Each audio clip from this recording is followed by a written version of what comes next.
Hello students, good evening to all of you. कैसे हैं आप सभी लोग? आज का अपना केमिकल बॉन्डिंग का लेक्चर नंबर 5 हम लोग स्टार्ट करने वाले हैं। हालांकि अभी तक हमने लेक्चर नंबर 4 तक जितना पढ़ा वो सब 11th क्लास के स्कूल लेवल की बेसिक बातें पढ़ ली, ताकि हमारा स्कूल लेवल का भी काम अच्छे से चलता रहे, है ना। अब जैसे जैसे लेक्चर्स आगे बढ़ेंगे वैसे वैसे टॉपिक में और ज्यादा डेप्थ आएगी और वो ही टॉपिक्स आपसे जेई मेन, जेई एडवांस और नीट के पेपर में उन्हीं टॉपिक से क्वेश्चन पूछे जाते हैं। तो केमिकल बॉन्डिंग का अपना पिछला लेक्चर नंबर 4 कंप्लीट नहीं हो पाया था। मेरे ख्याल से हाफ एन आवर के अंदर ही खत्म हो गया था, क्योंकि नेटवर्क इश्यू फिर से आने लगा था। तो अभी नेटवर्क इश्यू नहीं है और जल्दी जल्दी हम लोग आगे अपना बढ़ते हैं। तो लेक्चर नंबर 5 को मैं उसी के आगे से कंटिन्यू कर रहा हूं। मैं आपको लेक्चर नंबर 4 में फॉर्मल चार्ज क्या होता है ये पढ़ा रहा था। फॉर्मल चार्ज का मैंने आपको फॉर्मूला बताया था, number of electron, valence electron minus number of lone pair electron minus half of the shared pair electron, या फिर नंबर ऑफ बॉन्ड्स एसोसिएट, है ना, number of bonds associate bye that atom, number of bonds surrounded by that atom. ठीक है, तो उसी से start कर रहा हूं मैं फॉर्मल चार्ज। ये सब मैं आपको पढ़ा चुका हूं, फॉर्मल चार्ज के बारे में सारी इंफॉर्मेशन दे चुका हूं। पिछले लेक्चर में मैंने आपको फॉर्मल चार्ज का ये फॉर्मूला बताया था। Formal charge Fc is equal to V valence electron minus U unshared electron minus half of the shared pair electron, और half of the shared pair electron की जगह आप number of bond participated by that atom भी लिख सकते हैं। Okay, तो जल्दी से अगर किसी ने अभी भी नोट नहीं किया हो पिछले लेक्चर में, तो एक बार जल्दी से इसको देख लीजिए, रिवाइज कर लीजिए, क्योंकि इसी पर बेस्ड आगे के क्वेश्चन अपने को सीखने हैं। मैं आपको ओजोन का एग्जाम्पल पढ़ा रहा था, तो ओजोन के एग्जाम्पल में आते हैं। ओजोन का मॉलिक्यूल, ये जो ओजोन मॉलिक्यूल है इसका स्ट्रक्चर कुछ ऐसा बनेगा। क्योंकि 3 ऑक्सीजन है तो किन्हीं 2 ऑक्सीजन के बीच में डबल बॉन्ड लग जाएगा, तो ये दोनों ऑक्सीजन का ऑक्टेट कंप्लीट हो जाएगा। अब बचा एक ऑक्सीजन, तो इस ऑक्सीजन के पास लोन पेयर इलेक्ट्रॉन है तो वो अपना लोन पेयर इलेक्ट्रॉन इसको दे देगा, है ना। अब डॉट क्रॉस वाली बात नहीं करते हैं। और ये इलेक्ट्रॉन, 2 के दोनों इलेक्ट्रॉन किसके हैं वो थोड़ा सा मैं डॉट क्रॉस से चलिए समझा देता हूं, ताकि आपको बेहतर समझ में आ जाए। ये डॉट वाला इलेक्ट्रॉन इस वाले ऑक्सीजन का है, ठीक है। तो देखिए ये 6 और ये 2, 8 हो गया ऑक्टेट कंप्लीट। इस वाले O में 2 इलेक्ट्रॉन तो यहां चले गए और 2 इलेक्ट्रॉन यहां आ गए, और बचे हुए 2 इलेक्ट्रॉन ये रहे, तो ये हो गया 6। यानी इस वाले बॉन्ड में इलेक्ट्रॉन यही दे रहा है, लेकिन ये बॉन्ड इन दोनों के बीच में शेयर हो रहा है, तो ये बॉन्ड इसका भी माना जाएगा 2 नंबर वाले ऑक्सीजन का, और 3 नंबर वाले ऑक्सीजन का भी माना जाएगा। और इसके 6 इलेक्ट्रॉन ऐसे हैं। मुझे निकालना है O1, O2, O3 का formal charge, formal charge of O1, O2 and O3। Okay, मैंने आपको फॉर्मूला पढ़ा रखा है, तो आई थिंक आप लोग भी निकाल सकते हैं। तो जल्दी से बताइए क्या आ रहा है आंसर। आप लोग कमेंट बॉक्स में टाइप करेंगे O1 is equal to, with sign बताना है, O2 is equal to, O3 is equal to, ऐसे लिखेंगे। ओके, जल्दी से कैलकुलेट कीजिए और बताइए।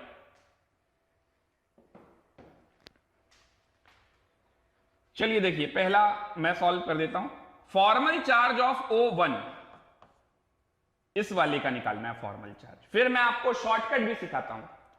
तो पहले वाले का फॉर्मल चार्ज, इस ऑक्सीजन की वैलेंस शेल में कितने इलेक्ट्रॉन है? 6 माइनस लोन पेयर इलेक्ट्रॉन, तो लोन पेयर नहीं ढूंढना, लोन पेयर इलेक्ट्रॉन ढूंढने हैं, तो 2 और 2 4 minus half of the shared pair electron. अगर लिखेंगे तो शेयर्ड पेयर इलेक्ट्रॉन यहां पर ये टोटल नहीं लेने, सिर्फ इसके साथ जुड़े हुए शेयर्ड पेयर इलेक्ट्रॉन कितने हैं वो इतने हैं 4, तो 4 का आधा हाफ कितना हो जाएगा?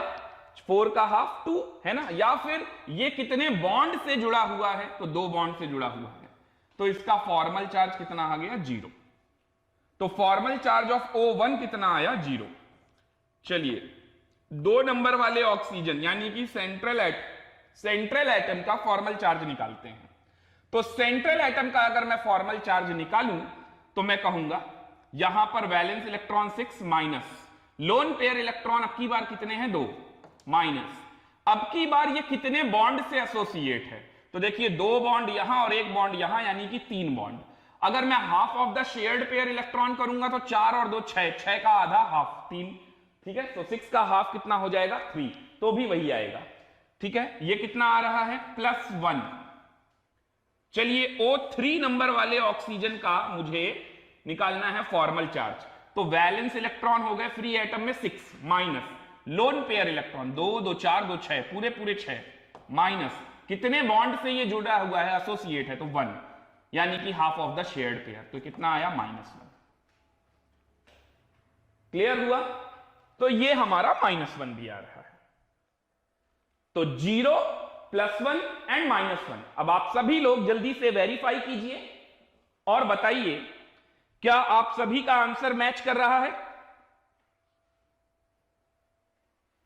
जी, आप सभी लोगों का आंसर मैच कर रहा है, गुड, बहुत अच्छे। तो समझ में आई बात, इस तरह से हम लोग निकालते हैं फॉर्मल चार्ज। अब सीखिए शॉर्टकट ट्रिक सीखिए। एक्चुअल में जब आपको थोड़ा इसकी प्रैक्टिस अच्छे से कर लीजिएगा, लेकिन फिर भी स्कूल में ऐसे ही निकालना है, लेकिन आपको अपने जेई या नीट के एग्जाम में कभी भी ऐसा कुछ नहीं करना है, ठीक है। तो वहां पर आप फॉर्मल चार्ज कैसे कैलकुलेट करेंगे, वहां पर आप फॉर्मल चार्ज आखिर कैसे कैलकुलेट करेंगे, उसके बारे में भी मैं आपको बताता हूं। देखिए, जब आपकी प्रैक्टिस थोड़ी अच्छी हो जाएगी तो आप ये सारी बातें जान जाएंगे। इस कोऑर्डिनेट बॉन्ड को मैंने आपको बोला भी था कि इस कोऑर्डिनेट बॉन्ड की जगह पर हम ऐसे लिख सकते हैं, क्योंकि डोनर है तो डोनर की तरफ प्लस और एक्सेप्टर की तरफ 1 माइनस। तो आप ध्यान से देखिए, फॉर्मल चार्ज तो आपको वैसे भी समझ में आ रहा है। क्या इसने किसी को डोनेट किया या एक्सेप्ट किया, नहीं किया, तो ये वाला O1 है, ये वाला O2 है और ये वाला O3 है। तो FC ऑफ O1 कितना हो जाएगा, O1 हो जाएगा 0। FC ऑफ O2 कितना हो जाएगा, O2 हो जाएगा +1, दिख रहा है सामने सामने। और FC ऑफ O3 कितना हो जाएगा, वो हो जाएगा -1। फिर भी आपको कभी अगर कोई कंफ्यूजन लगे तो आप निकाल सकते हैं फॉर्मूला आपके सामने, ठीक है ना। तो जहां कहीं भी कोऑर्डिनेट बॉन्ड है या डोनर है, एक्सेप्टर है, वहां आपको कभी भी निकालने की जरूरत ही नहीं पड़ेगी। 90%, 99% केसेस में आपको कभी भी निकालने की जरूरत ही नहीं पड़ेगी। कभी अगर आपको कंफ्यूजन लगे फॉर्मल चार्ज को लेकर तो आप कैलकुलेट कर सकते हैं, अदरवाइज कैलकुलेट करने की जरूरत ही नहीं है। समझ आ रहा है। फिर भी अगर एग्जाम में कभी ऐसा आए तो आप जरूर ये चेक कर लीजिएगा। लोन पेयर मींस, जी हां नंदनी, लोन पेयर का मतलब होता है दो इलेक्ट्रॉन का एक पेयर बनता है। तो यहां पर बात लोन पेयर की नहीं बल्कि लोन पेयर इलेक्ट्रॉन की हो रही है। तो जैसे आप इसी में देख लीजिए, लोन पेयर कितने हैं, 2, 4 इलेक्ट्रॉनों का 2 पेयर, लेकिन लोन पेयर इलेक्ट्रॉन कितने हैं, 4, इसीलिए मैंने O1 वाले में -4 किया। ठीक है, क्या अभी आपको अपना डाउट सॉल्व होता दिखाई दे रहा है? चलिए 1-2 एग्जांपल और सीखते हैं। जितने भी मैंने आपको लुईस डॉट स्ट्रक्चर वाले फॉर्मूले सिखाए, सिंपल लुईस स्ट्रक्चर, आप सभी में लगाइए फॉर्मल चार्ज, कोई दिक्कत नहीं है। एक और एग्जांपल से समझते हैं। Nitrate ion, nitrate ion, TVSU से आप नाइट्रेट आयन का स्ट्रक्चर बना सकते हैं। वो कैसे? नाइट्रोजन 3 ऑक्सीजन, ऑक्टेट रूल की बारी आ गई। तो एक तो किसी को -1 दे देते हैं, चलिए इसको -1 दे देंगे तो ये सिंगल बॉन्ड बनाएगा। नाइट्रोजन 3 बॉन्ड बनाता है, एक बना चुका तो 2 बॉन्ड और बना लीजिए। इस ऑक्सीजन का ऑक्टेट कंप्लीट, इस ऑक्सीजन का ऑक्टेट कंप्लीट, इस नाइट्रोजन का ऑक्टेट कंप्लीट। और नाइट्रोजन के पास 2 लोन पेयर इलेक्ट्रॉन अभी हैं। क्यों? क्योंकि 5 इलेक्ट्रॉन थे, 5 इलेक्ट्रॉन में 3 तो चले गए बॉन्ड बनाने, 2 बचे हैं, तो वो इसको कोऑर्डिनेट कर देंगे, वो इसको कोऑर्डिनेट कर देंगे। अब देखिए इस वाले ऑक्सीजन का क्या हाल है, 2 इलेक्ट्रॉन आ गए शेयरिंग में और बाकी के 4 लोन पेयर इलेक्ट्रॉन हैं। इस वाले का क्या हाल है, 1 इलेक्ट्रॉन इसको मिला और इसके ऑक्सीजन के 6 इलेक्ट्रॉन में 1 चला गया बॉन्ड बनाने और बाकी के 5 यहां आ गए। इस वाले के तो 6 इलेक्ट्रॉन क्या होंगे, यहीं पर होंगे। तो ये हो गया नाइट्रेट का स्ट्रक्चर। अब मुझे निकालना है फॉर्मल चार्ज। तो मैं फिर से कुछ मार्क कर देता हूं, क्योंकि ऑक्सीजन बहुत सारे हैं। तो यहां पर मैं मार्क कर देता हूं 1, यहां पर मैं मार्क कर देता हूं 2 और यहां पर मैं मार्क कर देता हूं 3। आपको बताना है फॉर्मल चार्ज ऑफ नाइट्रोजन, आपको बताना है फॉर्मल चार्ज ऑफ O1, आपको बताना है formal charge of O2। Second number oxygen gas नहीं है, ये सेकेंड नंबर वाला ऑक्सीजन है। और आपको बताना है formal charge of O3, 3 number वाले ऑक्सीजन का फॉर्मल चार्ज। चलिए फॉर्मूला लगाइए और कैलकुलेट कीजिए, या ट्रिक लगाइए और कैलकुलेट कीजिए। तो देखिए यहां तो आपने -1 ऑलरेडी इसको दे रखा है, और नाइट्रोजन का क्या हाल होगा। तो अगर ये कोऑर्डिनेट बॉन्ड में ये इसको इलेक्ट्रॉन पेयर डोनेट कर रहा है, तो यहां पर ये सिंगल बॉन्ड लग के यहां -1 आ जाएगा और यहां +1 आ जाएगा, है ना। तो यहां पर +1 आ जाएगा, तो नाइट्रोजन का क्या हो जाएगा, +1 चेक कीजिए। O1 वाले का क्या हो जाएगा, -1 चेक कीजिए। O2 वाले का क्या हो जाएगा, यहां पर -1, और O3 वाले का क्या हो जाएगा, 0। इन सब का अलजेब्रिक सम कर दीजिए, नाइट्रेट का ओवरऑल चार्ज आ जाएगा। सबका अलजेब्रिक सम करने से -1 आ रहा है, and -1 is the overall nitrate ion charge. यही बात मैं आपको बता रहा था पिछले लेक्चर में कि फॉर्मल चार्ज किस लिए यूज करते हैं और क्या होता है उसका मतलब। आई होप अब सभी को क्लियर हो गया होगा। हाँ, समझ में आया, गुड। चलिए तो अब मैं कुछ होमवर्क में आपको क्वेश्चन लिख देता हूं, आप लोग घर पे इसको ट्राई कीजिएगा। तो क्वेश्चन है आपके, पहला पार्ट SO4 2-, है ना। आपको ऑक्सीजन में बहुत कंफ्यूजन होगा, आप सारे ऑक्सीजन के लिए भी निकाल सकते हैं, मैं अंडरलाइन करता जा रहा हूं। सल्फर के लिए निकालना है आपको, यहां पर सेकेंड HSO4-, यहां पर आपको सल्फर और हाइड्रोजन के लिए निकालना है फॉर्मल चार्ज। थर्ड HClO4- में Cl और H के लिए निकालना है। आप ऑक्सीजन के लिए भी निकाल सकते हैं, लेकिन देखिए 4 ऑक्सीजन है, अगर मैं कहूंगा ऑक्सीजन के लिए निकालो तो आप लोग फिर से कंफ्यूज हो जाओगे और कहोगे कौन सा ऑक्सीजन। तो आप स्ट्रक्चर बना के 1 2 3 4 अपने आप कर सकते हैं, और हर एटम का, हर एलिमेंट का आप फॉर्मल चार्ज निकाल सकते हैं, ठीक है। Fourth carbonate ion, carbonate ion carbon का निकालिएगा, सारे ऑक्सीजन का भी निकालिएगा। अमोनियम आयन नाइट्रोजन का निकालिएगा, ठीक है। तो आपको कैलकुलेट करना है, calculate the formal charge of the following underlined atom, of the following underlined element, okay. Note कीजिए जल्दी से, क्वेश्चंस नोट करते जाइए।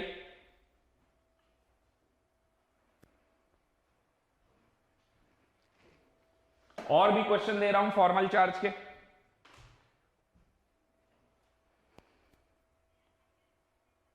और भी मैं क्वेश्चन दे रहा हूं आपको फॉर्मल चार्ज के। पहले तो ये नोट कर लीजिए जल्दी से, calculate the formal charge of the following underlined element.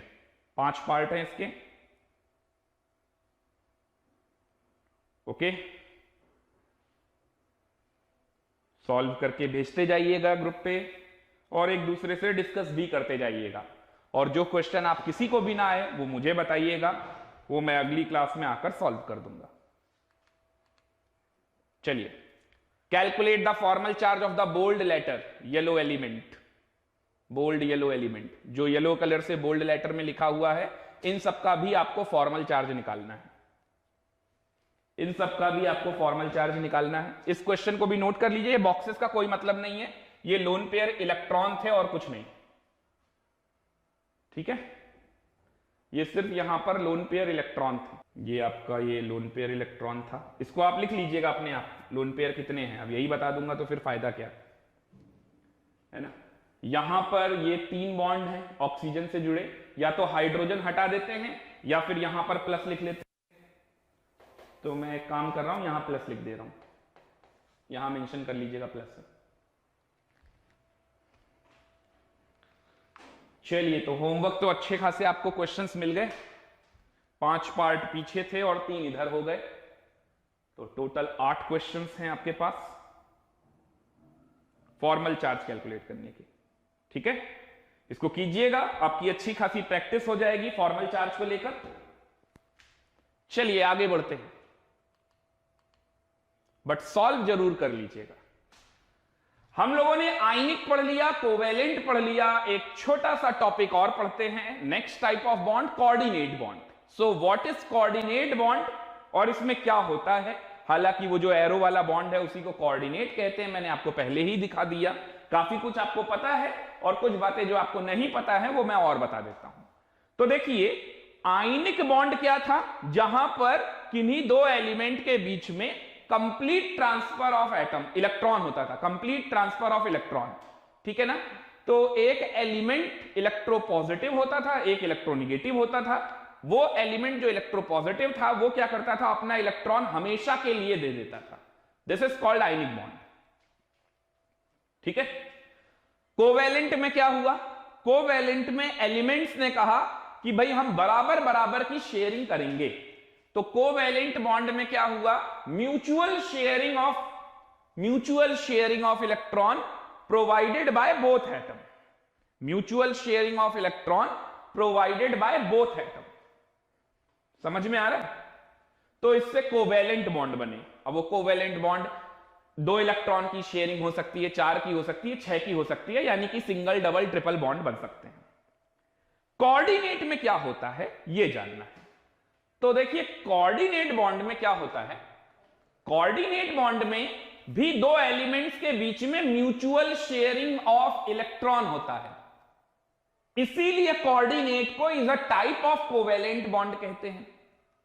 लेकिन ये कोवेलेंट से थोड़ा सा डिफरेंट है, वो इसलिए क्योंकि यहां पर किन्हीं 2 एलिमेंट के बीच में म्यूचुअल शेयरिंग ऑफ इलेक्ट्रॉन होता है, but provided bye 1 atom only, provided by 1 atom only. समझ में आ रहा है, यानी कि पहले 2 दोस्त हुआ करते थे, राम और श्याम। दोनों ने कहा कि भाई हम 1-1 लाख रुपए लगाएंगे और 2 लाख में अपना कुछ छोटा सा सेटअप, कोई छोटा सा बिजनेस स्टार्ट करेंगे, है ना। फिर कभी उन्होंने 2-2 लाख रुपए लगाए तो 4 लाख रुपए का बिजनेस स्टार्ट कर लिया, कभी 3-3 लाख रुपए लगाए, 6 लाख रुपए से बिजनेस स्टार्ट कर लिया। सिंगल डबल ट्रिपल की कहानी हो गई, कोवेलेंट बॉन्ड की कहानी हो गई। ठीक है, दोस्तों के बीच में कभी कभी ऐसा भी रिलेशन हुआ करता था, अब है तो नहीं, कि भाई ठीक है ले जाओ और मुझे नहीं चाहिए क्योंकि मेरे पास ज्यादा है, तुम ले जाओ ये पैसे और मौज करो। तो ये आयनिक बॉन्ड की कहानी थी, ऐसा अब तो नहीं देखने को मिलता है। अब क्या देखने को मिलता है, ज्यादातर कोवेलेंट बॉन्डिंग लोगों के बीच में देखने को मिलती है। तो ये कोऑर्डिनेट क्या है, कोऑर्डिनेट का मतलब है 2 दोस्त हैं राम और श्याम, और उन्होंने कहा कि यार कुछ बिजनेस स्टार्ट किया जाए, तो बिल्कुल किया जाए। लेकिन राम अमीर है और श्याम गरीब है, श्याम के पास तो पैसे ही नहीं है, लेकिन राम ने कहा ठीक है पैसे मैं लगाता हूं और हम दोनों ही इसका फायदा उठाएंगे और हम लोग दोनों ही इस बिजनेस को स्टार्ट करेंगे। पैसे मैं लगाता हूं, अगर तेरे पास नहीं है तो क्या हुआ। लेकिन वो पैसे हमेशा के लिए श्याम को नहीं दिए गए। वो कह सकता है कि हाँ ये बिजनेस मेरा है, लेकिन वो पैसे हमेशा के लिए श्याम को नहीं दिए गए। उन्हीं पैसों से राम का भी काम चल रहा है और उन्हीं पैसों से श्याम का भी काम चल रहा है। यानी कि कोऑर्डिनेट बॉन्ड क्या है, mutual sharing of electron provided by 1 atom only.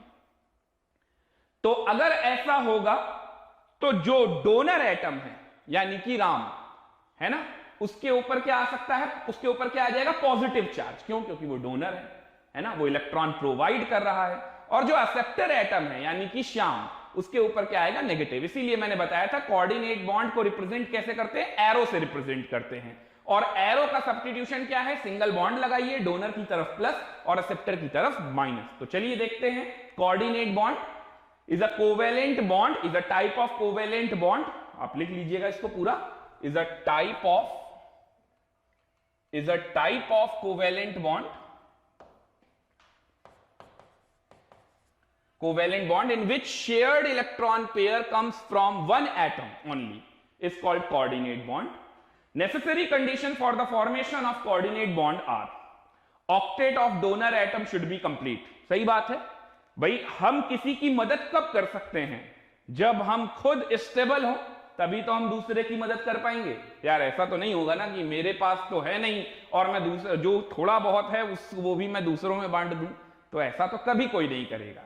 तो कोऑर्डिनेट बॉन्ड की कंडीशन ही मेन क्या है कि एलिमेंट, एक एलिमेंट जो कि डोनर एटम बोला जा रहा है, वो स्टेबल होना चाहिए, यानी उसका ऑक्टेट कंप्लीट होना चाहिए। इसके साथ साथ सिर्फ ऑक्टेट से नहीं चलने वाला, इसके साथ साथ उसके पास कम से कम एक लोन पेयर इलेक्ट्रॉन होना चाहिए, कम से कम एक, तो एक लोन पेयर इलेक्ट्रॉन होना चाहिए। और दूसरा जो एक्सेप्टर एटम है उसके पास क्या होना चाहिए? उसके पास वैकेंट ऑर्बिटल होना चाहिए ताकि उस इलेक्ट्रॉन को एक्सेप्ट कर सके। ठीक है, तो ये दूसरा, acceptor should have the deficiency of at least one pair of electron. भाई जिसके पास इलेक्ट्रॉन की कमी होगी वही तो एक्सेप्ट करेगा, जिसके पास कमी ही नहीं होगी वो एक्सेप्ट नहीं करेगा। तो जल्दी से नोट करते जाइए condition. Atom which provide electron pair for sharing is called donor atom. Other element is called acceptor atom, जो कि एक्सेप्ट करता है इलेक्ट्रॉन को, इसीलिए इसको डेटिव बॉन्ड या डोनर एक्सेप्टर बॉन्ड भी कहते हैं। डेटिव बॉन्ड या फिर डोनर एक्सेप्टर बॉन्ड। और इसको रिप्रेजेंट करने का तरीका, इसका रिप्रेजेंटेशन क्या है? इसका रिप्रेजेंटेशन नोट करेंगे तो इसका रिप्रेजेंटेशन है ऐसे, एरो बना देंगे, और या फिर आप सिंगल कोवेलेंट बॉन्ड, अब जो डोनर है डोनर की तरफ प्लस, हमेशा टेल किसकी तरफ होगा? डोनर की तरफ, और हेड किसकी तरफ होगा? एक्सेप्टर की तरफ। तो आप ऐसे लिख सकते हैं। चलिए एक एग्जांपल से समझते हैं। इसका सबसे बेहतरीन एग्जांपल है NH3BF3। इसका सबसे बेहतरीन एग्जांपल NH3BF3।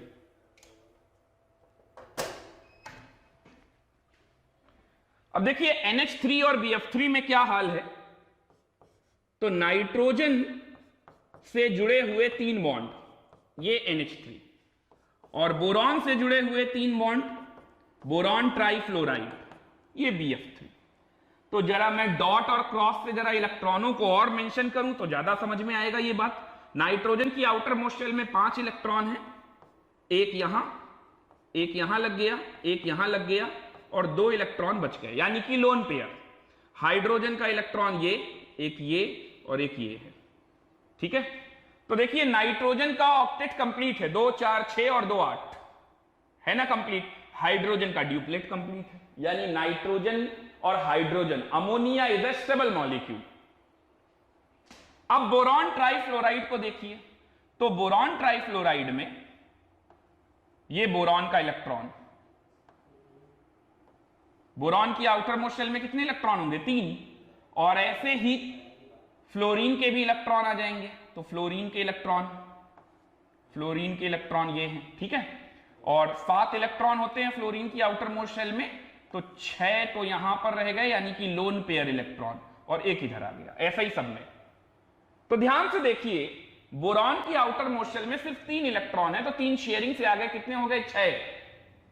फ्लोरीन का तो ऑक्टेट कंप्लीट है, लेकिन बोरॉन का ऑक्टेट कंप्लीट नहीं है। यानी ये जो अमोनिया है, अमोनिया को BF3 की कोई जरूरत नहीं है। ध्यान से समझिए, क्योंकि उसका ऑक्टेट कंप्लीट है, वो स्टेबल है। लेकिन BF3 को अमोनिया की जरूरत है, यानी नाइट्रोजन की जरूरत है, क्योंकि वहां से उसको लोन पेयर इलेक्ट्रॉन मिल सकता है।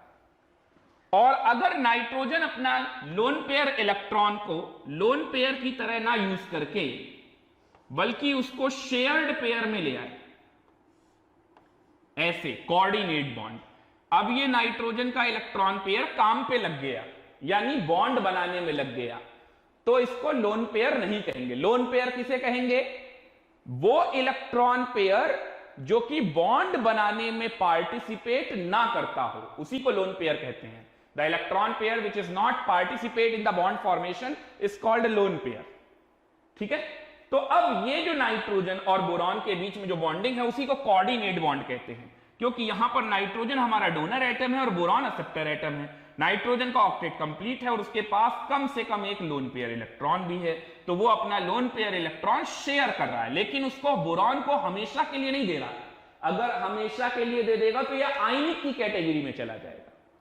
अगर यहां पर नाइट्रोजन और बोरॉन बराबर बराबर अपने अपने इलेक्ट्रॉन लाकर शेयर करेंगे तो ये कोवेलेंट की कैटेगरी में चला जाएगा, प्योर कोवेलेंट। ठीक है ना, लेकिन यहां पर म्यूचुअल शेयरिंग ऑफ इलेक्ट्रॉन हुई but provided by one atom only, इसीलिए is a type of covalent bond called coordinate bond. और आप इसको दूसरे तरीके से ऐसे भी लिख सकते हैं, दूसरे तरीके से ऐसे भी लिखा जा सकता है। बहुत अच्छा एग्जाम्पल है। मैं काफी कुछ इसके बारे में बोलना चाहता हूं लेकिन बोल नहीं पा रहा हूं, क्योंकि अभी मैंने आपको हाइब्रिडाइजेशन नहीं पढ़ाया। अगर हाइब्रिडाइजेशन पढ़ाया होता तो मैं आपको और भी कई सारी बातें यहां पर बताता, जो कि एग्जाम में पूछी भी जाती हैं और पूछी गई भी हैं। चलिए, हाइब्रिडाइजेशन जब पढ़ लेंगे तब उसके बारे में बात करेंगे। याद रखिएगा, जिस दिन हाइब्रिडाइजेशन ये पूरा कंप्लीट कीजिएगा टॉपिक, उसके बाद फिर से इस एग्जांपल को रिवाइज कीजिएगा। कोऑर्डिनेट बॉन्ड बनने से पहले नाइट्रोजन और बोरॉन की हाइब्रिडाइजेशन क्या होगी और कोऑर्डिनेट बॉन्ड बनने के बाद नाइट्रोजन और बोरॉन की हाइब्रिडाइजेशन क्या होगी, इन सब बातों पे गौर कीजिएगा, तो आपको और अच्छी केमिकल बॉन्डिंग समझ में आने लगेगी। फिलहाल के लिए आप ये एग्जांपल नोट कर लीजिए। चलिए एक और एग्जांपल आपको बताता हूं। सेकंड एग्जांपल, जैसे आप सभी ने सुना होगा अमोनियम आयन, है ना, तो अमोनियम आयन कैसे बना बताइए। NH3 तो था, अब क्या हुआ, H+ आयन और आ गया, तो नाइट्रोजन ने अपना लोन पेयर इलेक्ट्रॉन उसको दे दिया। नाइट्रोजन ने अपना लोन पेयर इलेक्ट्रॉन अगर इसको दे दिया तो क्योंकि ये डोनर है तो डोनर पे क्या आ गया प्लस, और एक्सेप्टर के ऊपर क्या आ गया माइनस, माइनस और प्लस क्या हो गया न्यूट्रल, तो हटा दीजिए इसको, अमोनियम आयन। ठीक है, ठीक इसी तरीके से आपने सुना होगा hydronium ion, H3O+ hydronium ion. तो वाटर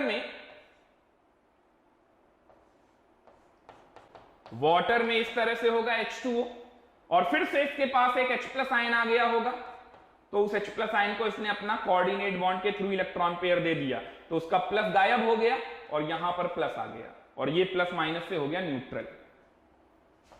समझ आ रहा है, नोट कर लीजिए।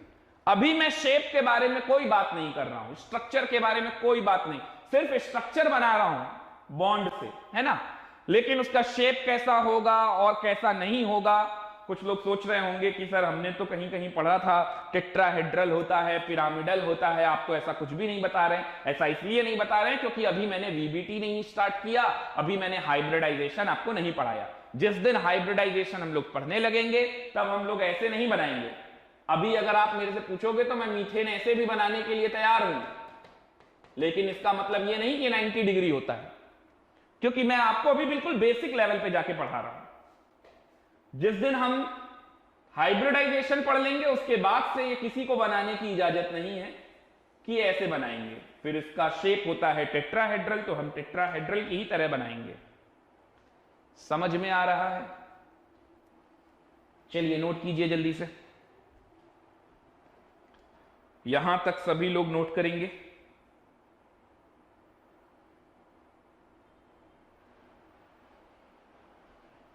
यहां तक में कोई डाउट, कुछ पूछना है?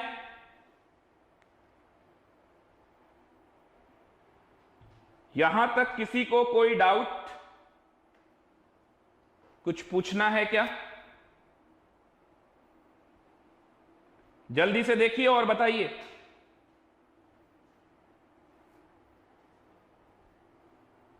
जल्दी से देखिए और बताइए मुझे।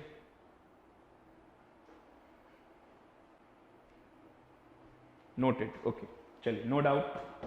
चलिए आगे बढ़ते हैं फिर। होमवर्क क्वेश्चन है फिर से आपके लिए,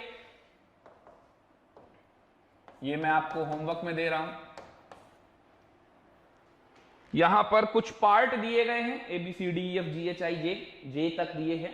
आपको बताना है कि इनमें किस टाइप की बॉन्डिंग पाई जाती है। अब आपने इलेक्ट्रोवैलेंट, कोवैलेंट, कोऑर्डिनेट सब पढ़ लिया है। इन्हीं तीन में रहकर आपको बताना है कि इलेक्ट्रोवैलेंट है कि कोऑर्डिनेट है कि कोवैलेंट है। ठीक है, तो इलेक्ट्रोवैलेंट, कोवैलेंट, कोऑर्डिनेट में रहकर आपको बताना है। कर पाएंगे? इसको भी सॉल्व कीजिएगा और बताइएगा कैसे करना है। चलिए वो समझाता हूं। जैसे कि कोई तगड़ा वाला लिया जाए, है ना, जैसे ई पार्ट ले लेते हैं, K4FeCN6। K4FeCN6, वैसे तो मैंने आपको कई सारी बातें बता दी, अब ये थोड़ा सा डिफिकल्ट टाइप का सवाल ही है। देखिए K4FeCN6, तो ये टूटेगा एक्चुअल में 4K प्लस और FeCN6 4 माइनस, यानी K और FeCN6 के बीच में कौन सा बॉन्ड दिख रहा है? आयनिक। ये जितने भी कोऑर्डिनेशन वाले कंपाउंड होते हैं इनमें आयनिक बॉन्ड भी होता है। अब CN मॉलिक्यूल कैसा है? जिसका ऑक्टेट कंप्लीट है। तो CN क्या कर रहा होगा? Fe को इलेक्ट्रॉन पेयर कोऑर्डिनेट करा रहा होगा। तो 6 CN बनाने पड़ेंगे आपको, 6 CN। समझ पा रहे हो? ऐसे थोड़ी सी तकलीफ होगी क्योंकि ये कोऑर्डिनेशन कंपाउंड 12th में आएगा। तो ये 2 सवाल सिर्फ हैं, ऐसे सवाल सिर्फ 2 हैं, बाकी तो सब आप बना सकते हो। ठीक है, तो ये सब क्या कर रहे होंगे? कोऑर्डिनेट कर रहे होंगे। तो इसमें आयनिक भी है, कोऑर्डिनेट भी है, और C और N के बीच में कोवैलेंट भी है। तो इसमें आयनिक, कोवैलेंट, कोऑर्डिनेट तीनों हैं। ऐसे चेक करना है और ऐसे आपको बनाना है। अब आप स्ट्रक्चर बनाने की प्रैक्टिस और अच्छी कीजिए, तब आपको और केमिकल बॉन्डिंग पढ़ने में मजा आने वाला है। ओके, थोड़ा बहुत जो डाउट है स्ट्रक्चर को लेकर वो हर एक को रहता है 11th क्लास में। वो जैसे ही मैं आपको हाइब्रिडाइजेशन पढ़ाना स्टार्ट करूंगा, आपका वो सारा डाउट भी क्लियर हो जाएगा। ठीक है, और इस तरह के कंपाउंड जो कोऑर्डिनेशन वाले कंपाउंड हैं, ब्रैकेट वाले, ये इस तरह के, इनके लिए डरने की जरूरत नहीं है। ये 12th क्लास में ये चैप्टर ही है पूरा कोऑर्डिनेशन कंपाउंड, इनके बारे में डिटेल में तभी समझेंगे। बट अभी की जो बातें यूज होने वाली हैं यहां पर, इतनी बात आप समझ सकते हो। ये ब्रैकेट के बाहर जितना भी होता है वो और अंदर वाले के बीच में आयनिक बॉन्ड होता है, क्योंकि आयन में टूट जाएगा। तो जो आयन में टूट जाएगा उसके लिए आप आयनिक का यूज करेंगे। क्लियर है? चलिए, तो ये होमवर्क में आपको ये भी तो अच्छा खासा होमवर्क हो गया। चलिए एक और क्वेश्चन सॉल्व करते हैं। देखिए केमिकल बॉन्डिंग में इस टाइप के भी सवाल आ सकते हैं। The number of pi electron present in 2.6 gram of ethyne. अब ये मोल कंसेप्ट और केमिकल बॉन्डिंग दोनों मिलाकर सवाल है। तो आपको बताना है 2.6 ग्राम ऑफ इथाइन में पाई इलेक्ट्रॉन कितने हैं। 2.6 ग्राम ऑफ एथाइन में पाई इलेक्ट्रॉन कितने हैं। तो इसका सॉल्यूशन क्या है? सबसे पहले तो आपको एथाइन के बारे में पता होना चाहिए कि भाई इथाइन क्या होता है। तो इथाइन का मतलब YNE लिखा है ना, आप लोगों ने IUPAC में पढ़ा भी होगा। तो YNE लगने का मतलब क्या होता है? Triple bond. इसको बोलते हैं एथाइन। इसका कॉमन नेम एसिटाइलिन भी होता है, एसिटिलीन, ये गैस है एसिटिलीन। और इसका IUPAC नेम 2 कार्बन की वजह से एथ और YNE ट्रिपल बॉन्ड की वजह से एथाइन होता है। मुझे निकालना है कि इसमें पाई इलेक्ट्रॉन कितने। तो देखिए इसका स्ट्रक्चर जरा साफ सुथरा बना लेते हैं। ये है इसका स्ट्रक्चर। इसमें किन्हीं भी 2 एटम के बीच में, अभी सिग्मा पाई पे भी बात करेंगे, क्वेश्चन बीच में आ गया है तो उसके बारे में बात कर लेते हैं। किन्हीं भी 2 एटम के बीच में बनने वाला सबसे पहला कोवेलेंट बॉन्ड जो होता है वो सिग्मा होता है। और किन्हीं भी दो एटम के बीच में सामने सामने से ओवरलैपिंग जो होती है, हेड ऑन कोलिजन जो होता है, उससे सिग्मा बॉन्ड बनता है। और वो हमेशा दो एलिमेंट के बीच में एक ही होता है। यानी बाकी के जो दो कोवेलेंट बॉन्ड है ये कैसे हैं? Pi bond. इस बारे में अभी हम लोग और भी आगे बात करेंगे, डिटेल में बात करेंगे, ठीक है। जब हम लोग वैलेंस बॉन्ड थ्योरी पढ़ेंगे तो इनमें और भी आगे हम बात करेंगे। कुछ भी अगर नया आता है तो आपको टेंशन ज्यादा नहीं लेनी है, क्योंकि आप लोग अब नए चैप्टर्स पढ़ रहे हैं और डेली आपको नए नए वर्ड्स सुनने को मिलेंगे।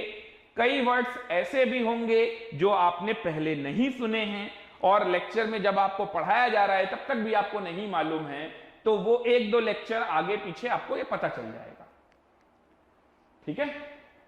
तो बिल्कुल भी टेंशन लेने की जरूरत नहीं है। सिग्मा पाई क्या होता है, कैसे होता है, ये सब आगे बढ़ाया जाएगा।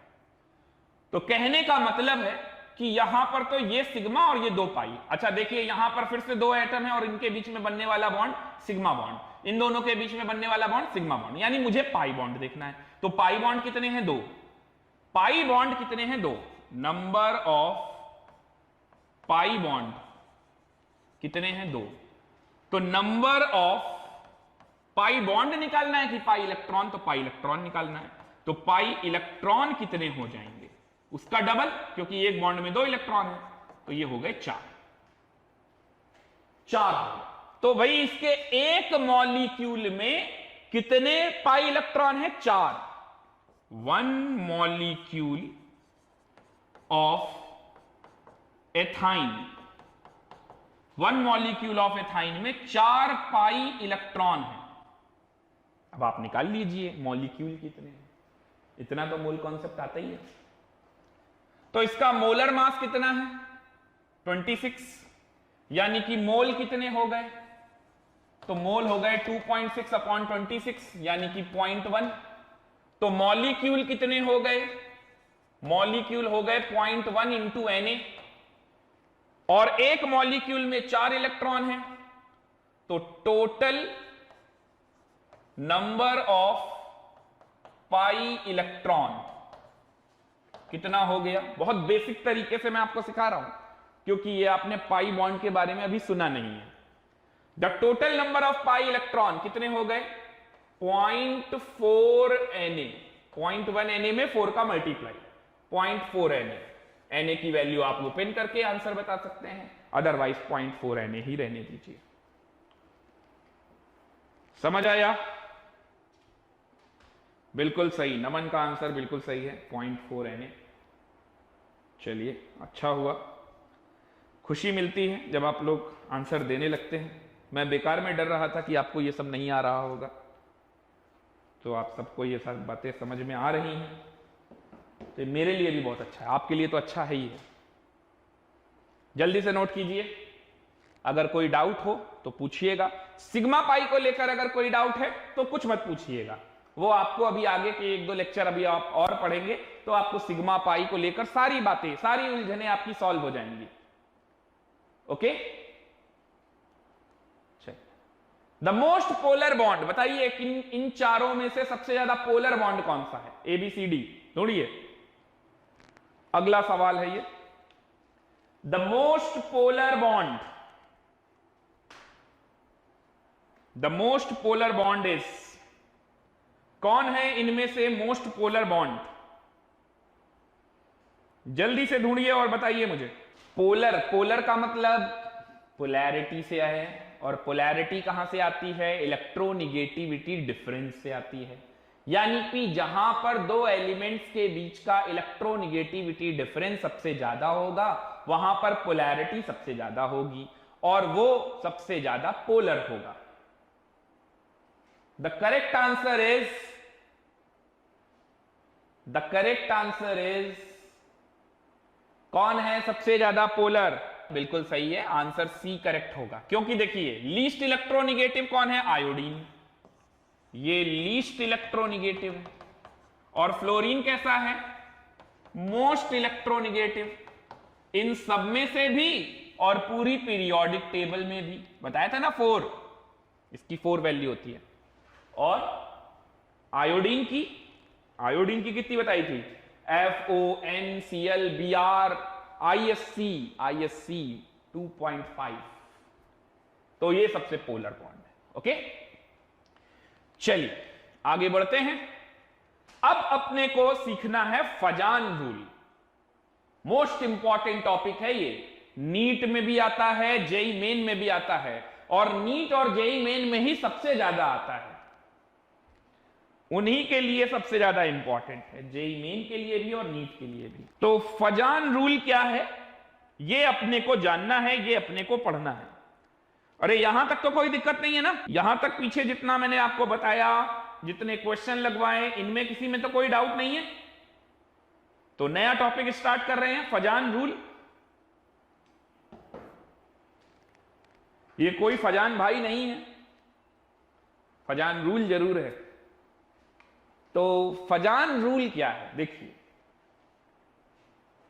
फजान का क्या कहना था और क्यों पढ़ रहे हैं फजान रूल, दोनों बातें पहले पता होनी चाहिए, है ना। एक डायरेक्शन तो होना चाहिए यार, क्यों पढ़ रहे हैं ये तो पता होना चाहिए, क्यों पढ़ रहे हैं मालूम होना चाहिए, किस लिए उसको पढ़ा जा रहा है, आखिर उसका काम क्या है केमिकल बॉन्डिंग में, ये सब मालूम होना चाहिए। फजान का कहना था कि दुनिया में कोई भी कंपाउंड 100% आयनिक नहीं होता।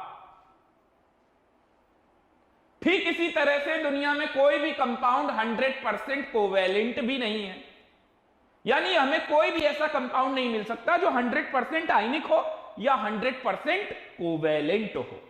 हर आयनिक कंपाउंड के अंदर कुछ ना कुछ कोवैलेंट कैरेक्टर और हर कोवैलेंट कंपाउंड के अंदर कुछ ना कुछ आयनिक कैरेक्टर होता है। यह रिसर्च था फजान का, और इसी पर इन्होंने इसको आगे इलैबोरेट किया, एक्सटेंड किया फजान रूल नाम से। बात समझ में आ रही है सभी को? तो यहां पर फजान रूल का जो बेसिक पॉइंट है, जो सबसे इंपॉर्टेंट पॉइंट है, वो ये है, यहीं से अपने को स्टार्ट करना है कि कोई भी कंपाउंड 100% आयनिक नहीं है, ना ही 100% कोवैलेंट है। हर आयनिक कंपाउंड में कोवैलेंट कैरेक्टर और हर कोवैलेंट कंपाउंड में आयनिक कैरेक्टर होता है।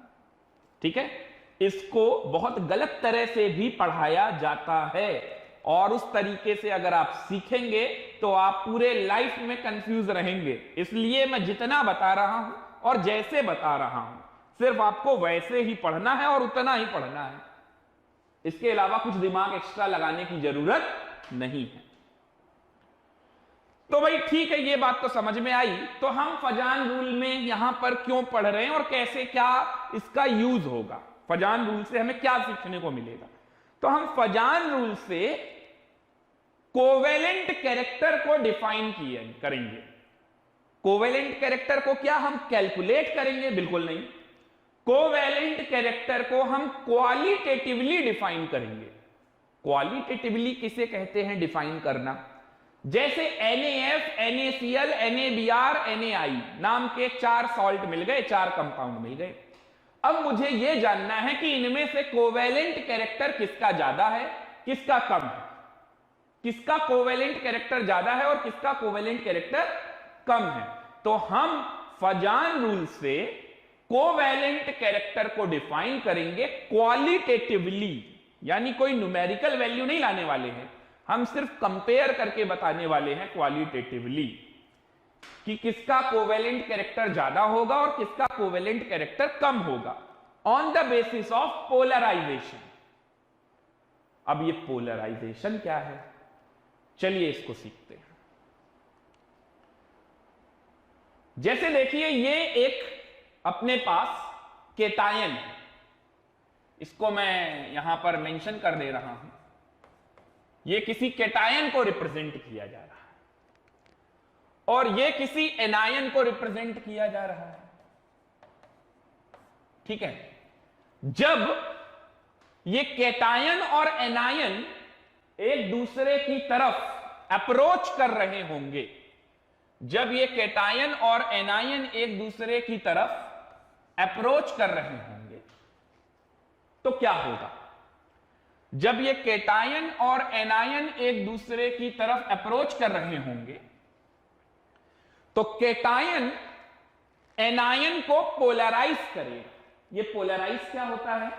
उसके इलेक्ट्रॉन क्लाउड को डिस्टॉर्ट करके उसके इलेक्ट्रॉनों को अपनी तरफ खींचने की कोशिश करेगा। ठीक है, पोलराइज करेगा। केटायन की इस खूबी को कहते हैं पोलराइजिंग पावर। तो देखिए, जब केटायन और एनायन एक दूसरे की तरफ अप्रोच करेंगे तो यहां पर होगा डिस्टॉर्शन। ध्यान से सुनिएगा, यहां पर होगा डिस्टॉर्शन। केटायन एनायन को अपनी तरफ अप्रोच करेगा, एनायन केटायन को अपनी तरफ अप्रोच करेगा, लेकिन केटायन का साइज जनरली छोटा होता है। तो छोटा होता है तो इसका जेड इफेक्टिव अच्छा है, इसका जेड इफेक्टिव अच्छा है, और इसका जेड इफेक्टिव अच्छा होने से ये उसको ज्यादा अट्रैक्ट करेगा अपनी तरफ, डिस्टॉर्ट कर लेगा। यानी डिस्टॉर्शन। डिस्टॉर्शन क्या होता है? इलेक्ट्रॉन क्लाउड जो सिमेट्रिकल था वो थोड़ा सा डिस्टर्ब हो जाना। ठीक है, तो उसको बोलते हैं डिस्टॉर्ट हो गया, डिस्टॉर्शन हो गया। तो डिस्टॉर्शन दोनों में ही होता है। लोग ये गलत बोलते हैं कि सिर्फ एनायन में डिस्टॉर्शन होता है, ऐसा नहीं होता। केटायन में भी डिस्टॉर्शन होता है, लेकिन एनायन के रिस्पेक्ट में केटायन में के अंदर डिस्टॉर्शन ना के बराबर होता है। यानी ज्यादातर अपने को जो देखने को मिलता है पिक्चर में, वो ये देखने को मिलता है कि इसमें भारी भरकम डिस्टॉर्शन हुआ और इसमें ना के बराबर डिस्टॉर्शन हुआ। ठीक है, तो देखिए, अगर केटायन और एनायन एक दूसरे की तरफ अप्रोच करेंगे जिससे इनका इलेक्ट्रॉन क्लाउड डिस्टर्ब होगा। अभी क्या है? सेंटर में न्यूक्लियस है, इलेक्ट्रॉन हर तरफ है, सिमेट्रिकल है। अगर ये अनसिमेट्रिकल बन जाएगा तो इसी को बोलेंगे डिस्टॉर्ट हो गया, डिस्टॉर्शन हो गया। तो केटायन अपने नियर बाय में रखे एनायन को क्या कर देगा? डिस्टॉर्ट कर देगा। ठीक है, डिस्टॉर्ट कर देगा, यानी कि उसके इलेक्ट्रॉन क्लाउड को अपनी तरफ ले आएगा, उसके इलेक्ट्रॉन क्लाउड को अपनी तरफ ले आएगा, खींच लेगा, और उसका न्यूक्लियस स्लाइटली सा शिफ्ट हो जाएगा। इसको कहते हैं डिस्टॉर्शन।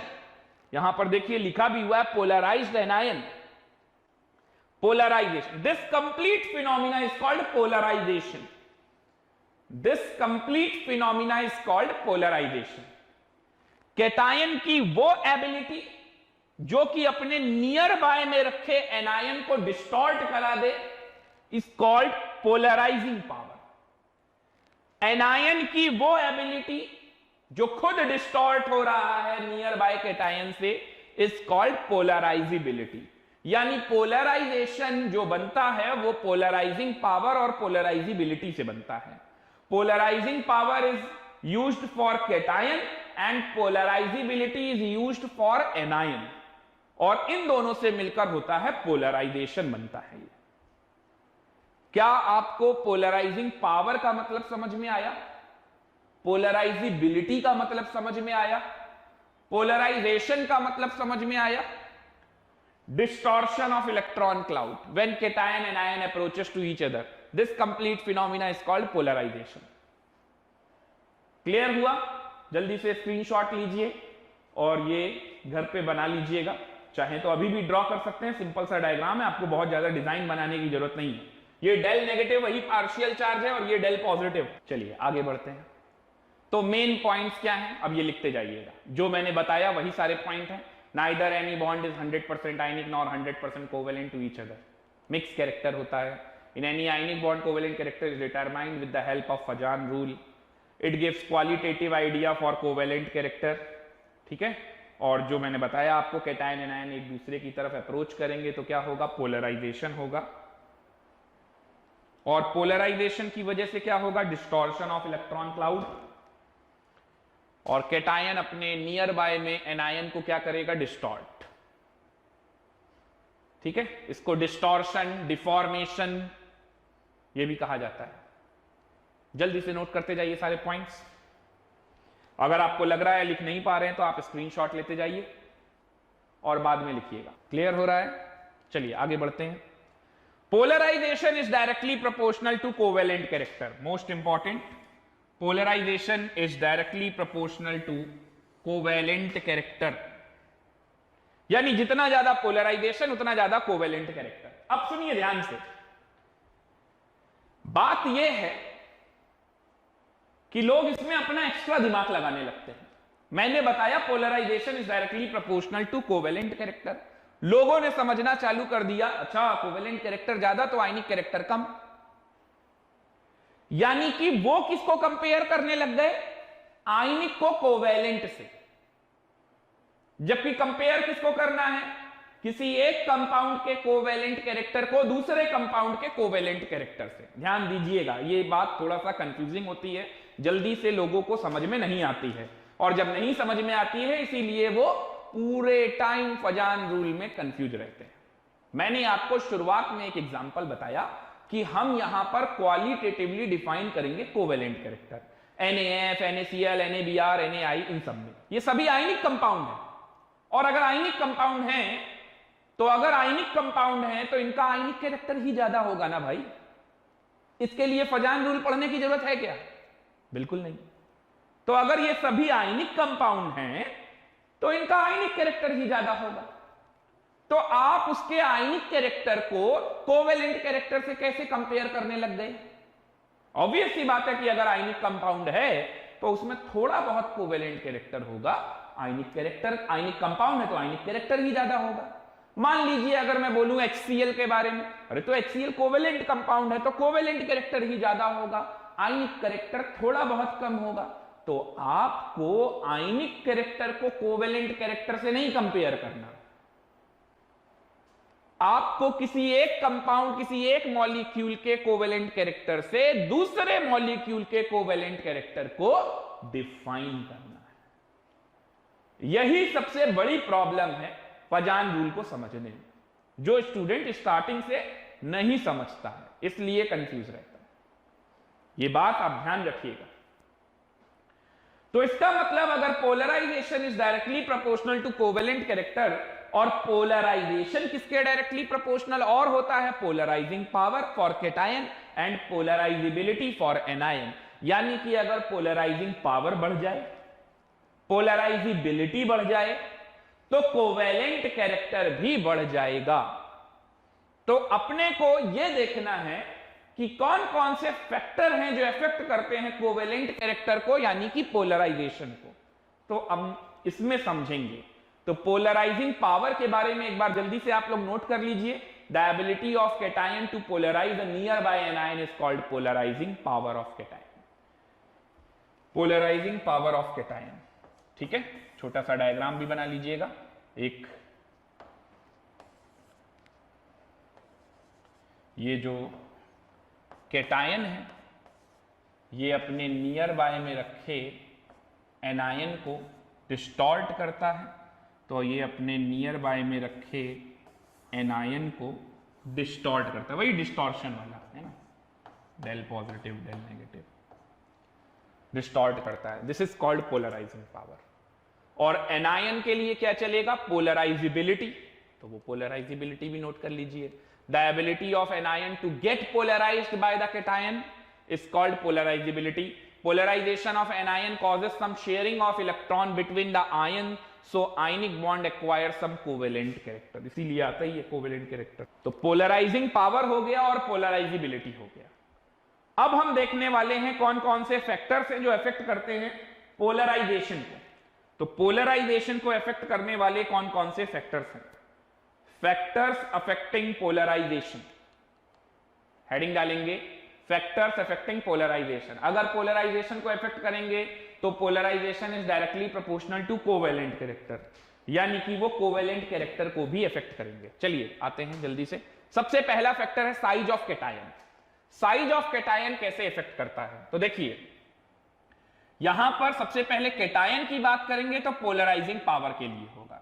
तो साइज ऑफ कैटायन की अगर आप बात करें तो जैसे जैसे आप कैटायन का साइज बड़ा करते जाएंगे उसकी पोलराइजिंग पावर कम होती जाएगी। पोलराइजिंग पावर कम होती जाएगी। क्यों? क्योंकि साइज के बड़े होने से, साइज ऑफ कैटायन, याद रखिए, उसके इंक्रीज होने से, साइज के इंक्रीज होने से जेड इफेक्टिव वीक होने लगेगा। आप इतना तो समझ सकते हैं ना, proton to electron ratio weak होने लगेगा।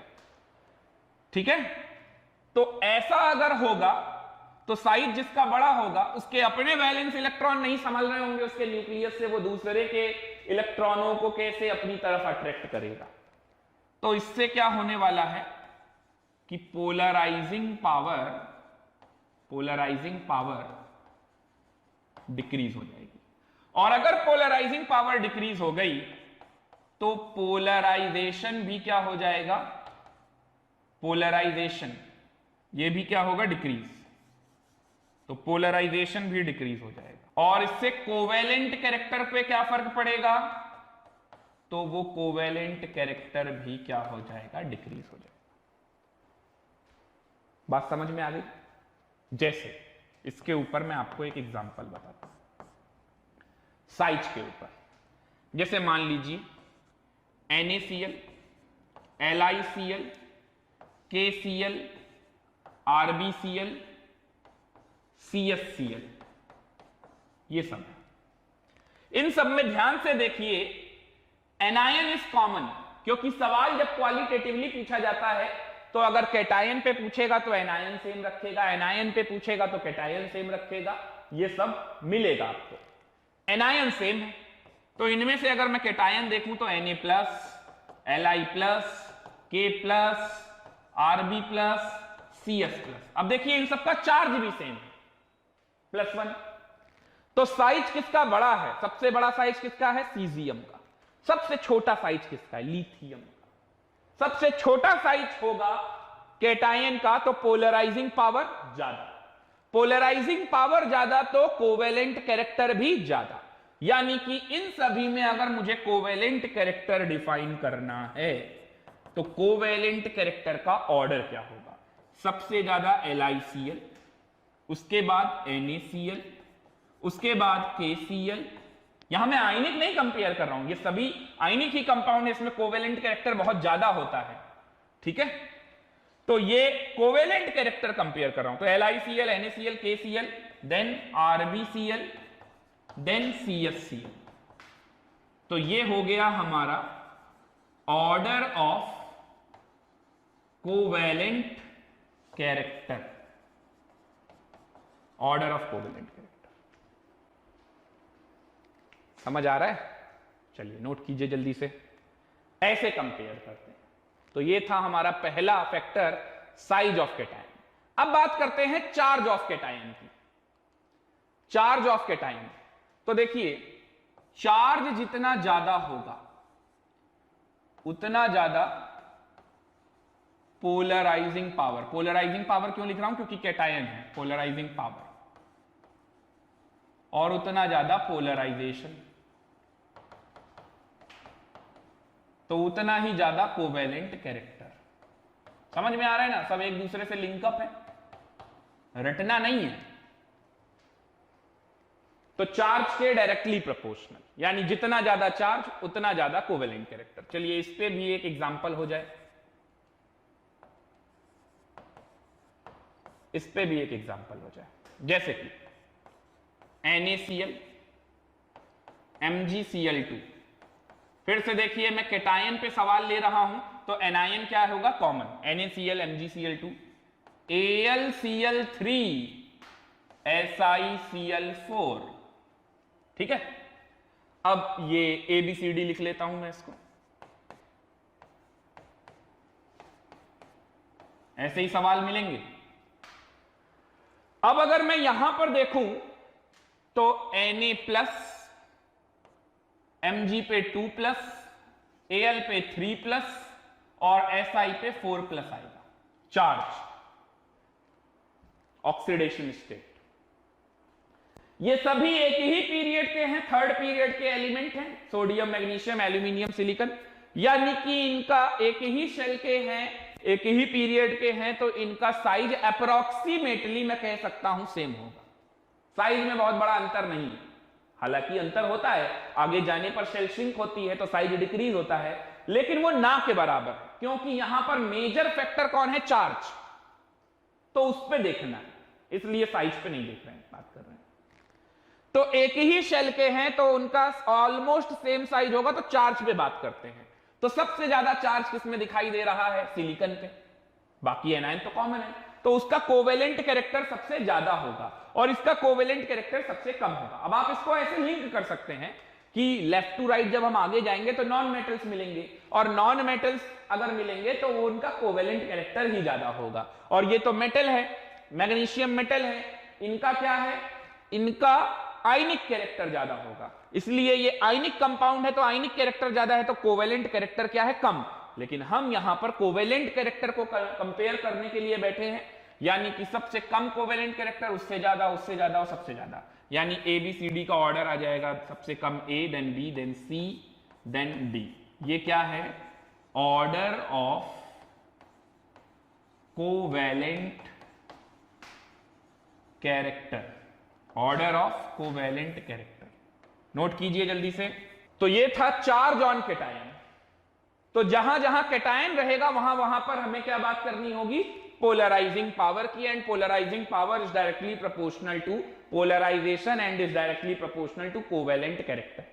चलिए अब बात करते हैं अभी। अच्छा, चार्ज ऑफ कैटायन के बाद एक इलेक्ट्रॉनिक कॉन्फ़िगरेशन ऑफ कैटायन और बचा है, ये भी बहुत इंपॉर्टेंट पॉइंट है, इसको और समझ लीजिए।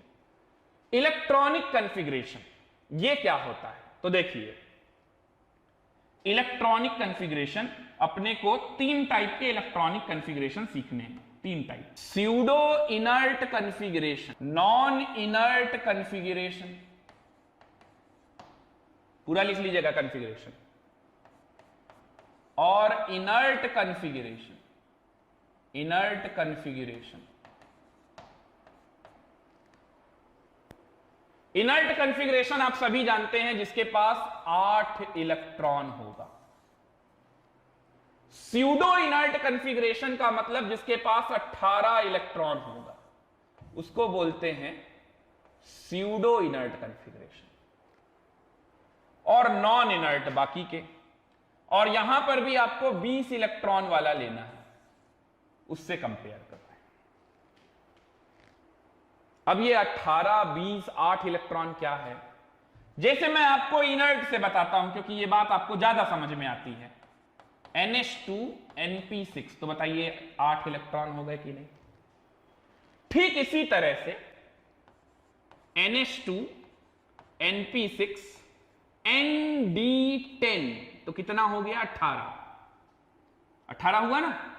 और N+1s में इलेक्ट्रॉन नहीं बचा, कैटायन है ना, तो इलेक्ट्रॉन चार्ज निकल गया, तो इस तरह से इलेक्ट्रॉन निकल गया तो क्या आ जाएगा? +2 चार्ज, +1 चार्ज, ऐसे करके NS में 0 आ गया।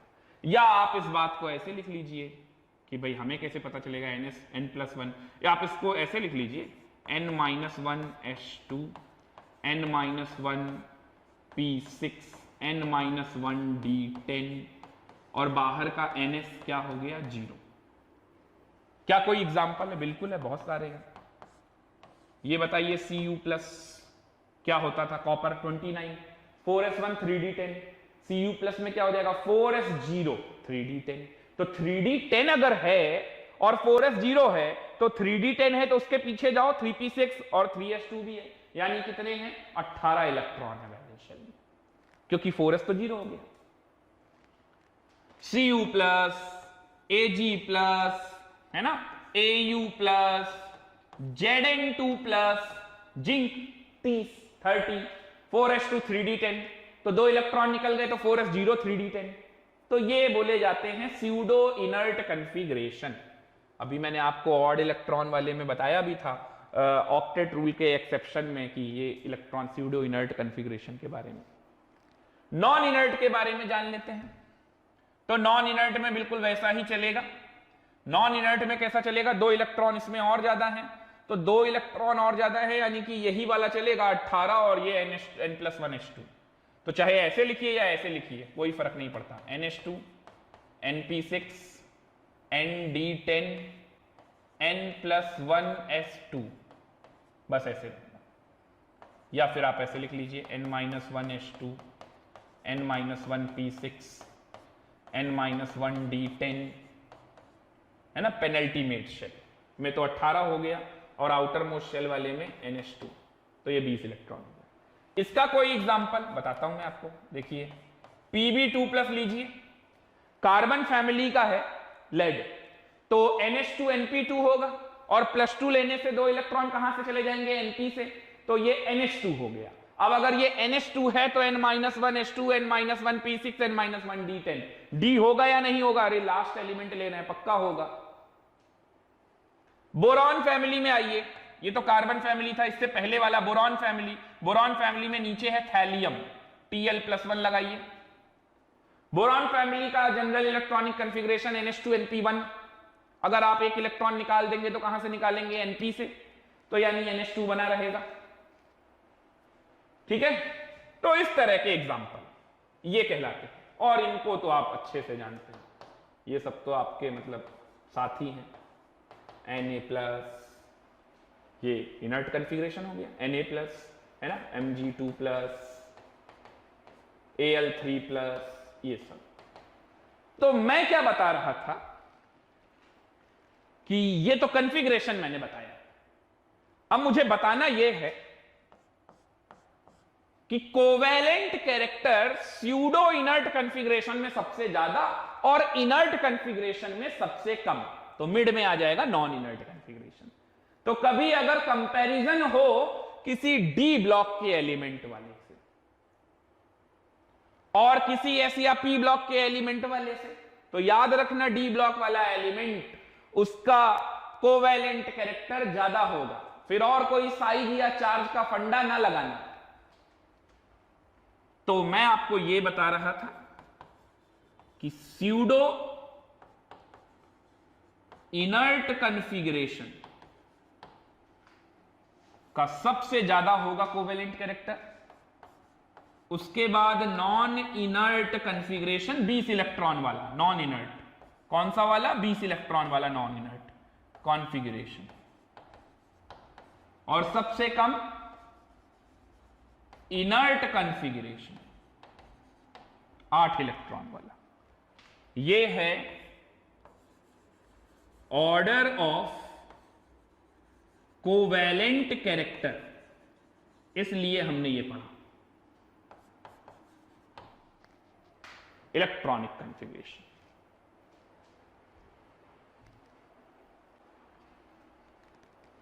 ठीक है, तो केटायन में क्या देखना है, पोलराइजिंग पावर। और एक बात और, पीछे जहां आपने केटायन के लिए पोलराइजिंग पावर लिखा था, ये पोलराइजिंग पावर, इसका दूसरा नाम भी लिख लीजिए। पोलराइजिंग पावर को ही आप बोलेंगे आयनिक पोटेंशियल। आयनिक पोटेंशियल याद रखिएगा, कई बार लोग कंफ्यूज करने के लिए देने लगते हैं आयनिक पोटेंशियल, या फिर degree of covalency, degree of covalency, ये नाम और नोट कर लीजिए, आयनिक पोटेंशियल फाई या फिर डिग्री ऑफ कोवैलेंसी।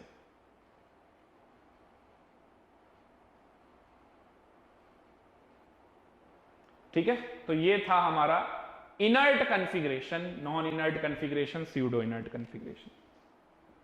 क्लियर हुआ यहां तक? यहां तक किसी का कोई डाउट, कुछ पूछना है क्या? छोटा सा बचा है 2 फैक्टर और, या अभी रहने दिया जाए, क्योंकि इसके बाद मैंने आपको कलर भी बताना है, तो आज एक यहीं पे रखते हैं। अभी पहले आप कैटायन के बारे में अच्छे से समझ लो, फिर एनायन के बारे में अगली क्लास में डिस्कस करेंगे, अगली क्लास में पढ़ेंगे एनायन के बारे में। तो अभी फजान रूल फिनिश नहीं हुआ है। फजान रूल में मैंने सिर्फ आपको फजान रूल क्या होता है यह बता दिया, और फैक्टर्स अफेक्टिंग पोलराइजेशन यानी कोवेलेंट कैरेक्टर के लिए कैटायन का क्या रोल है, कैटायन में कैसे इफेक्ट होता है यह बता दिया। अब हम लोग अगली क्लास से सीखेंगे पोलराइजिबिलिटी, और पोलराइजिबिलिटी में हम लोग साइज ऑफ एनायन से स्टार्ट करेंगे। पोलराइजिबिलिटी में हम लोग साइज ऑफ एनायन से स्टार्ट करेंगे। ओके, तो आज की क्लास हम यहीं पे एंड करते हैं। आज के लिए इतना ही। तब तक के लिए गुड नाइट, शुभ रात्रि, शब्बा खैर, bye bye to all of you.